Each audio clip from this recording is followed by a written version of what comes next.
Movie with D नाम के इस चैनल में आप सभी का स्वागत है। आज की इस वीडियो में हम बात करेंगे 7 बेस्ट कोरियन एक्शन सीरीज की। इनमें से कुछ सीरीज आपको हिंदी में भी मिल जाएंगी जो मैं आपको वीडियो में बता दूंगा, तो वीडियो एंड तक जरूर देखिएगा ताकि आप कोई भी सीरीज मिस ना करें। ये सीरीज आपको टेलीग्राम में भी मिल जाएंगी, तो आप चाहें तो टेलीग्राम का ग्रुप भी ज्वाइन कर सकते हैं जिसका लिंक आपको डिस्क्रिप्शन में मिल जाएगा। और हाँ, चैनल को सब्सक्राइब करना ना भूलें। तो नंबर 7 पे आती है मूवी। ये सीरीज इसी साल हाल ही में रिलीज हुई है। ये सीरीज कोरिया के एक सुपर हीरो कॉमिक से अडॉप्टेड है। सीरीज में एक ऐसी दुनिया दिखाई गई है जहाँ पे कुछ लोगों के पास सुपर हीरो वाली पावर है, पर उस दुनिया में कुछ ऐसा कांड हुआ जिसकी वजह से उन्हें अपनी जिंदगी छुपे छुपाए जीनी पड़ती है। कुछ सुपर हीरोज मर रहे हैं, उन्हें कौन मार रहा है इसके लिए आपको सीरीज देखनी होगी। कमाल की एक्शन की सीरीज है, बहुत अच्छे वीएफएक्सेस हैं। सीरीज आपको डिज्नी प्लस हॉटस्टार पे मिलती है, वो भी सिर्फ कोरियन लैंग्वेज में। आने वाले कुछ समय में ये सीरीज हिंदी में डब हो, वो मैं आपको बता दूंगा। अगर आपको लैंग्वेज और सबटाइटल पढ़ने से कोई प्रॉब्लम नहीं है तो ये सीरीज आपको जरूर देखनी चाहिए। बहुत ही बेहतरीन सीरीज है, आपको जरूर मजा आएगा।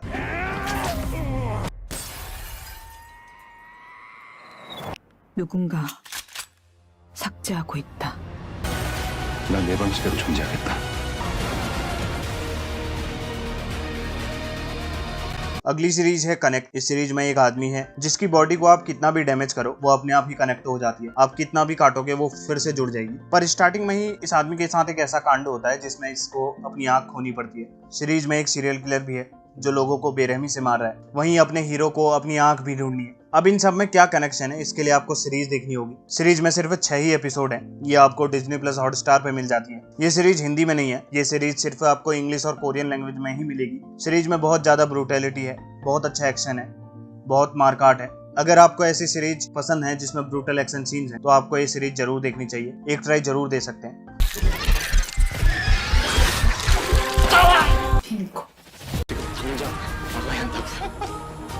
내눈 내놔 이 살인마 새끼야.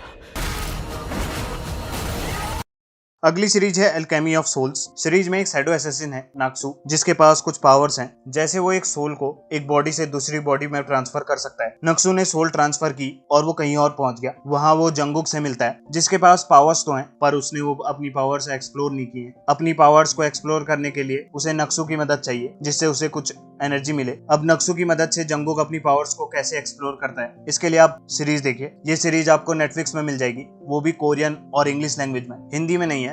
और ये सीरीज आपका बहुत टाइम कंज्यूम करेगी। 20 एपिसोड हैं इसके पहले ही सीजन में, पर अच्छी सीरीज है। जितना भी टाइम लेती है वर्थ इट है। अच्छे एक्शन सीन्स हैं, एक बार जरूर ट्राई कीजिए। 제가 뭘 지키겠습니까? 반드시 지키기 위해 저는 이 싸움을. 끔찍한 상처네.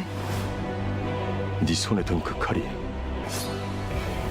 받아들이기로 했습니다. अगली सीरीज है किंगडम। ये सीरीज एक ज़ॉम्बी एक्शन सीरीज है। सीरीज में कैरेक्टर है ली चांग। ये यंग प्रिंस है जिसे लगता है कि उसके फादर मर चुके हैं। हालांकि ऐसा हुआ नहीं होता, वो जीवित तो होते हैं पर सिर्फ एक ज़ॉम्बी की तरह। उसके किंगडम में एक बीमारी फैल रही है जिसकी वजह से लोग ज़ॉम्बी बनते जा रहे हैं। अब कैसे ली चांग और उसकी आर्मी इन सबको फेस करेगी और कैसे अपने किंगडम को बचाएगी इसके लिए आपको सीरीज देखनी होगी। 2 सीजन है इस सीरीज में, बहुत ही अच्छी सीरीज है। बहुत ही अच्छी सिनेमेटोग्राफी है इस सीरीज में, बहुत अच्छे कैमरा वर्क्स हैं। ये सीरीज आपको एक हिस्टोरिकल टोन देती है। सीरीज नेटफ्लिक्स में अवेलेबल है, हिंदी में नहीं है, सिर्फ कोरियन और इंग्लिश में मिलेगी। अगर आपको ज़ॉम्बी एक्शन सीरीज पसंद है तो ये सीरीज आपको जरूर देखनी चाहिए, एक ट्राई जरूर कीजिएगा।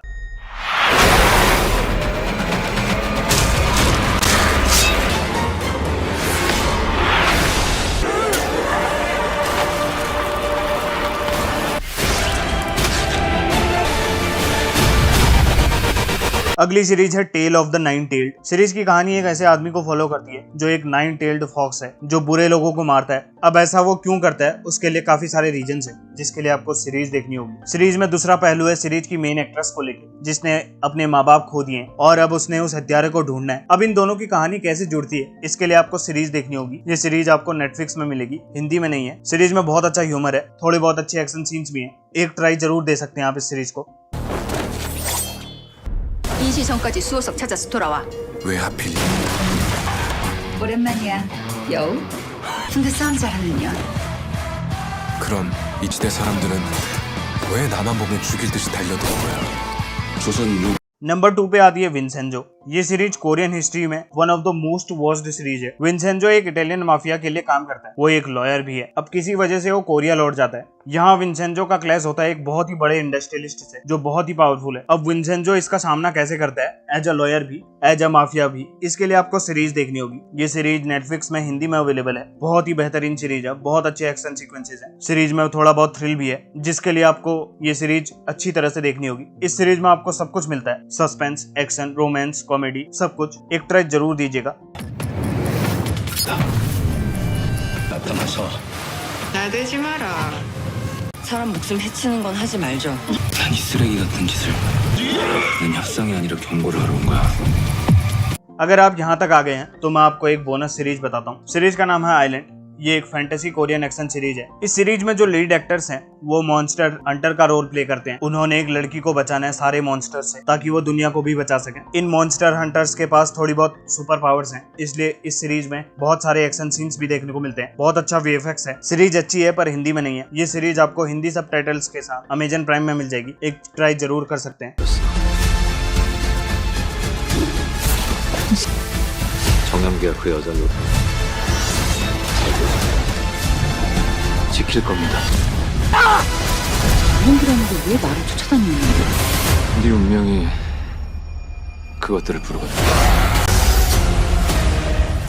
नंबर 1 पे आती है स्वीट होम। ये सीरीज एक मास्टरपीस है जिसके बहुत सारे फैंस हैं। ये कहानी है एक ग्रीन होम कॉम्प्लेक्स की जिसके अंदर बहुत सारे लोग किराए में रहते हैं। अब शहर में लॉकडाउन लग चुका है क्योंकि पूरा शहर मॉन्स्टर्स से भर चुका है। अब इस घर के लोग कैसे सरवाइव करेंगे, इसके लिए आपको ये सीरीज देखनी होगी। सीरीज में सस्पेंस और एक्शन दोनों मिलेगा आपको। सीरीज अच्छी है, हिंदी और इंग्लिश दोनों में अवेलेबल है। ये सीरीज आपको नेटफ्लिक्स में देखने को मिलती है। एक ट्राई जरूर कीजिए। अगर आपने ये सीरीज पहले देखी है तो आप कमेंट सेक्शन में दूसरों को सजेस्ट कर सकते हैं कि ये सीरीज कितनी बेहतर है।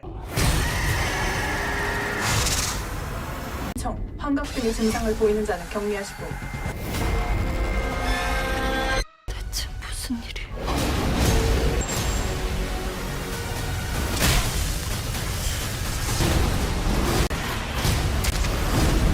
그래도 우리는 살아 있습니다. तो ये थी आज की मेरी 7 रिकमेंडेशंस। अगर आपकी भी ऐसी कोई रिकमेंडेशंस हो तो आप कमेंट सेक्शन में जरूर लिख सकते हैं। अगर आपको वीडियो पसंद आई तो लाइक एंड शेयर। ऐसी ही और रिकमेंडेशंस के लिए आप चैनल को सब्सक्राइब भी कर सकते हैं। और हाँ, आप टेलीग्राम का लिंक भी ज्वाइन कर सकते हैं जहां आपको ये सारी सीरीज फ्री में मिलेंगी, जिसका लिंक मैं आपको डिस्क्रिप्शन में दे दूंगा।